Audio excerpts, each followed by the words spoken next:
लेकर कार्य करना चाहिए। यदि हम इतिहास पर नजर डालें तो पाएंगे कि मध्य एशिया का क्षेत्र मॉडरेट और प्रोग्रेसिव कल्चर और वैल्यूज का एक प्रकार से गढ़ रहा है, किला रहा है। सूफीवाद जैसी परंपराएं यहां सदियों से पनपी और पूरे क्षेत्र और विश्व में फैली। इनकी छवि हम आज भी इस क्षेत्र की सांस्कृतिक विरासत में देख सकते हैं। मध्य एशिया की इस ऐतिहासिक धरोहर के आधार पर एससीओ को रेडिकलाइजेशन और एक्सट्रीमिज्म से लड़ने का एक साझा टेम्पलेट डेवलप करना चाहिए। भारत में और एससीओ के लगभग सभी देशों में इस्लाम से जुड़ी मॉडरेट, टॉलरेंट और इंक्लूसिव संस्थाएं और परंपराएं हैं। एससीओ को इनके बीच एक मजबूत नेटवर्क विकसित करने के लिए काम करना चाहिए। इस संदर्भ में मैं एससीओ के रेट्स मैकेनिज्म द्वारा किए जा रहे उपयोगी कार्य की प्रशंसा करता हूं। भारत ने एससीओ रेट्स की अपनी अध्यक्षता के दौरान जो कैलेंडर ऑफ एक्टिविटीज प्रस्तावित की है, उन पर हमें सभी एससीओ पार्टनर्स के सक्रिय सहयोग की अपेक्षा है। एक्सेलेंसी, रेडिकलाइजेशन से लड़ाई क्षेत्रीय सुरक्षा और आपसी ट्रस्ट के लिए तो आवश्यक है ही, यह हमारी युवा पीढ़ियों के उज्जवल भविष्य के लिए भी जरूरी है। विकसित विश्व के साथ प्रतिस्पर्धा के लिए हमारे क्षेत्र को उभरती टेक्नोलॉजी में स्टेक होल्डर बनना होगा। इसके लिए हमें अपने प्रतिभाशाली युवाओं को विज्ञान और रेशनल थिंकिंग की ओर प्रोत्साहित करना होगा। हम अपने एंटरप्रेन्योर्स और स्टार्टअप्स को एक दूसरे से जोड़कर इस तरह की सोच, इस तरह की इनोवेटिव स्पिरिट को बढ़ावा दे सकते हैं। इसी सोच से पिछले वर्ष भारत ने पहले एससीओ स्टार्टअप फोरम और युवा वैज्ञानिक सम्मेलन का आयोजन किया। पिछले वर्षों में भारत ने अपनी विकास यात्रा में टेक्नोलॉजी का सफल सहारा लिया है। चाहे फाइनेंशियल इंक्लूजन बढ़ाने के लिए यूपीआई और रुपे कार्ड जैसी टेक्नोलॉजीज हो, या कोविड से लड़ाई में हमारे आरोग्य सेतु और कोविन जैसे डिजिटल प्लेटफॉर्म्स, इन सभी को हमने स्वेच्छा से अन्य देशों के साथ भी साझा किया है। हमें एससीओ पार्टनर्स के साथ भी इन ओपन सोर्स टेक्नोलॉजी को शेयर करने में और इसके लिए कैपेसिटी बिल्डिंग आयोजित करने में खुशी होगी। एक्सेलेंसी, रेडिकलाइजेशन और असुरक्षा के कारण इस क्षेत्र का विशाल आर्थिक पोटेंशियल भी अनटैप रह गया है। खनिज संपदा हो या इंट्रा एससीओ ट्रेड, इनका पूर्ण लाभ उठाने के लिए हमें आपसी कनेक्टिविटी पर जोर देना होगा। इतिहास में सेंट्रल एशिया की भूमिका प्रमुख क्षेत्रीय बाजारों के बीच एक कनेक्टिविटी ब्रिज की रही है। यही इस क्षेत्र की समृद्धि का भी आधार था।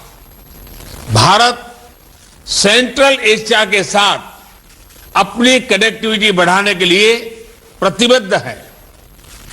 हमारा मानना है कि लैंडलॉक्ड सेंट्रल एशियाई देशों को भारत के विशाल बाजार से जुड़कर अपार लाभ हो सकता है। दुर्भाग्यवश आज 2 कनेक्टिविटी के कई विकल्प उनके लिए खुले नहीं हैं।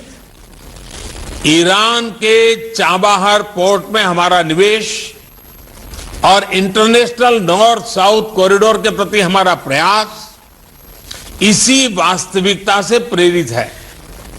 एक्सेलेंसीज, कनेक्टिविटी की कोई भी पहल वन वे स्ट्रीट नहीं हो सकती। आपसी ट्रस्ट सुनिश्चित करने के लिए कनेक्टिविटी प्रोजेक्ट को कंसल्टेटिव, पारदर्शी और पार्टिसिपेटरी होना चाहिए। इनमें सभी देशों की टेरिटोरियल इंटीग्रिटी का सम्मान निहित होना चाहिए। इन सिद्धांतों के आधार पर एससीओ को क्षेत्र में कनेक्टिविटी प्रोजेक्ट्स के लिए उपयुक्त नॉर्म्स विकसित करने चाहिए। इसी से हम इस क्षेत्र की पारंपरिक कनेक्टिविटी को पुनः स्थापित कर पाएंगे और तभी कनेक्टिविटी प्रोजेक्ट्स हमें जोड़ने का काम करेगी, न कि हमारे बीच दूरी बढ़ाने का। इस प्रयत्न के लिए भारत अपनी तरफ से हर प्रकार का योगदान देने के लिए तैयार है। एक्सेलेंसीज, एससीओ की सफलता का एक मुख्य कारण यह है कि इसका मूल फोकस क्षेत्र की प्राथमिकताओं पर रहा है। रेडिकलाइजेशन, कनेक्टिविटी और पीपल टू पीपल संबंधों पर मेरे सुझाव एससीओ की इसी भूमिका को और सबल बनाएंगे।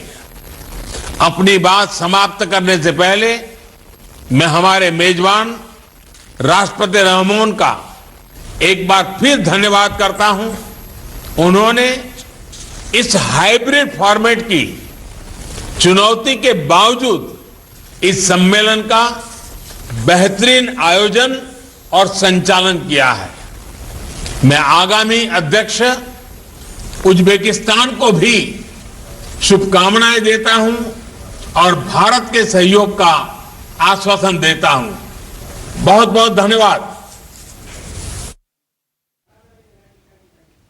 शंघाई सहयोग संगठन में प्रधानमंत्री के संबोधन को आप सुन रहे थे। उन्होंने सीधे तौर पे कहा कि कट्टरता और आतंकवाद इस वक्त सबसे बड़ी चुनौती है और अफगानिस्तान के हालात का भी उन्होंने जिक्र किया। साथ ही कहा कि शंघाई सहयोग संगठन के इस जितनी भी कोशिशें हैं क्षेत्र में विकास लाने के लिए, भारत उसमें सहयोग देने के लिए तैयार है। उन्होंने कहा कि एशियन देशों के साथ कनेक्टिविटी के लिए भारत प्रतिबद्ध है और इसके लिए जो भी कदम उठाने की जरूरत है एक देश के तौर पर भारत उसे उठाएगा। लेकिन शांति, सुरक्षा और भरोसा इस वक्त की सबसे बड़ी चुनौती है।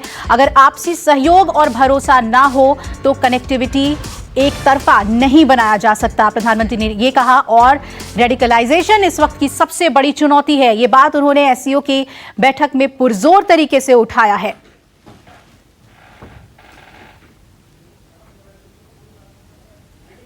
एससीओ के बेहतरीन आयोजन के लिए उन्होंने इमोमाली रहमान को बधाई भी दी और जितने भी देश इसमें शामिल हुए हैं उनसे यह आग्रह किया कि रेडिकलाइजेशन को रोकने के लिए सभी को आगे आना होगा और एससीओ को कुछ ऐसे कदम उठाने होंगे जिससे क्षेत्रों में शांति बहाल हो। और जिस तरह के हालात से अभी अफगानिस्तान गुजर रहा है उसमें बेहद जरूरी है कि एससीओ अपनी अहम भूमिका निभाए।